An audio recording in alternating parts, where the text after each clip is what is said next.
buenos días, queridos hermanos, paz y bien en el Señor.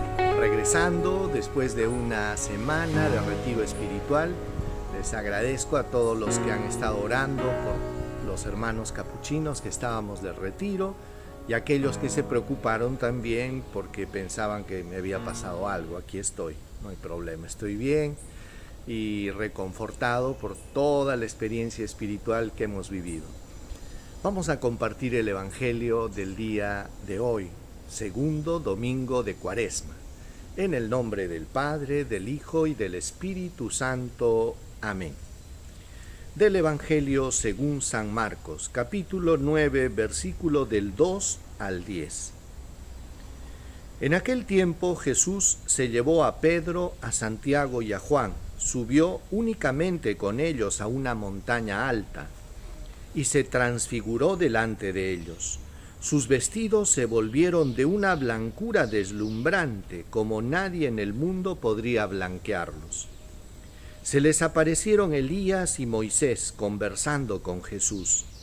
Entonces Pedro tomó la palabra y le dijo a Jesús: Maestro, qué bien se está aquí. Vamos a hacer 3 tiendas, una para ti, otra para Moisés y otra para Elías. No sabía lo que decía, porque estaban asustados. Se formó una nube que los cubrió, y salió una voz de la nube: Este es mi Hijo amado, escúchenlo. De pronto, al mirar alrededor, no vieron a nadie más que a Jesús solo con ellos. Cuando bajaban de la montaña, Jesús les mandó: No cuenten a nadie lo que ustedes han visto hasta que el Hijo del Hombre resucite de entre los muertos.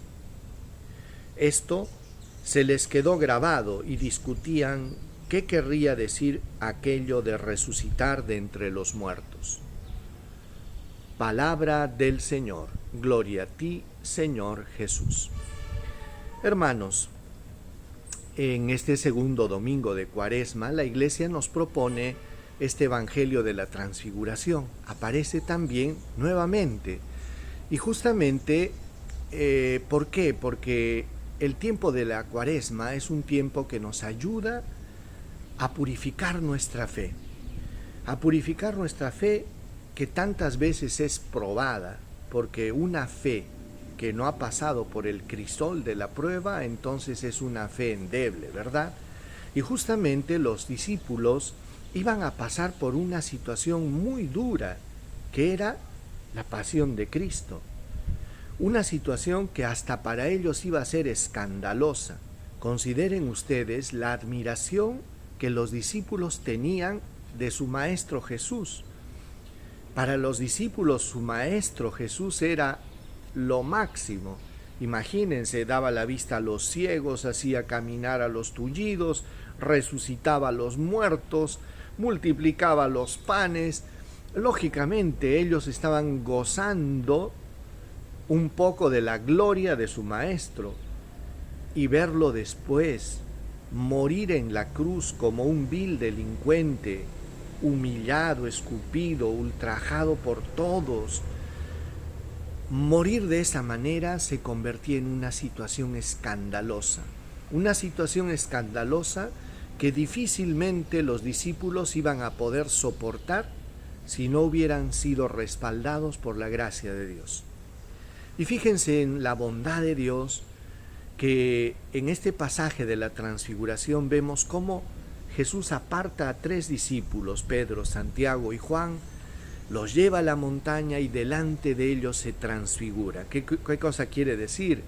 Se mostró Él en su gloria. Dice que sus vestidos eran deslumbrantes, con una blancura que nunca nadie había visto. Aparecieron Moisés y Elías y conversaban, dice. Tal era el hecho, la sensación, el momento que estaban viviendo, que Pedro estaba fascinado, estaba como fuera de sí. Y él no atinó otra cosa que decir: Maestro, qué bien se está aquí. Hagamos 3 tiendas, una para ti, otra para Moisés y otra para Elías. Estaba hablando esto cuando dice que se sintió una voz del cielo que decía: este es mi Hijo amado, mi predilecto, al que miro con cariño, escuchen. Después de eso, todo volvió a la normalidad.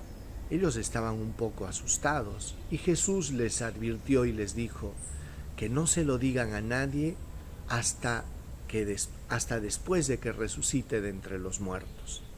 Y es que tenía que quedar en el corazón de los discípulos esta experiencia que iba a ser como una garantía que los iba a animar en medio de la prueba, en medio de la experiencia traumática y escandalosa de la cruz.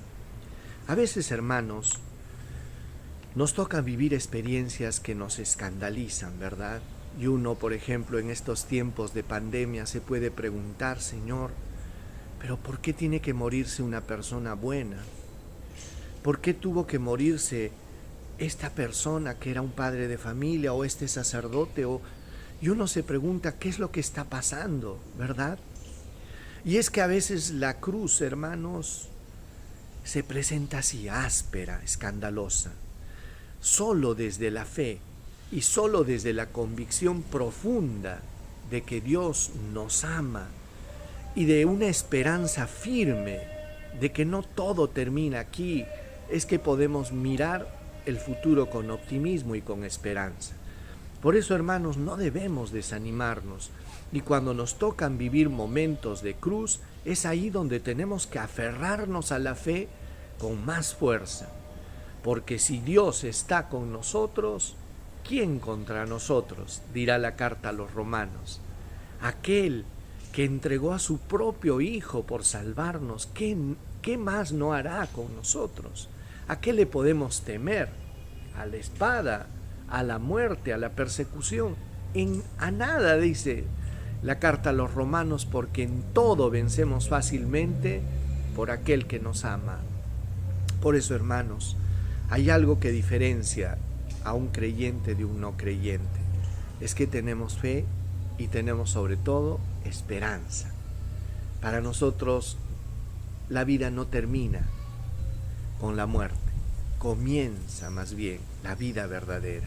Por eso, con este espíritu de fe, vamos a pedirle al Señor que nos dé la gracia de poder llevar nuestra cruz con amor y no desanimarnos y no echarnos atrás cuando venga el momento de la cruz. Paz y bien, hermanos, les doy la bendición. El Señor esté con ustedes y con tu espíritu, y la bendición de Dios Todopoderoso, Padre, Hijo y Espíritu Santo, desciendan sobre ustedes. Que Dios los bendiga, hermanos, que tengan un lindo domingo y nos vemos el día de mañana. Paz y bien, buen domingo.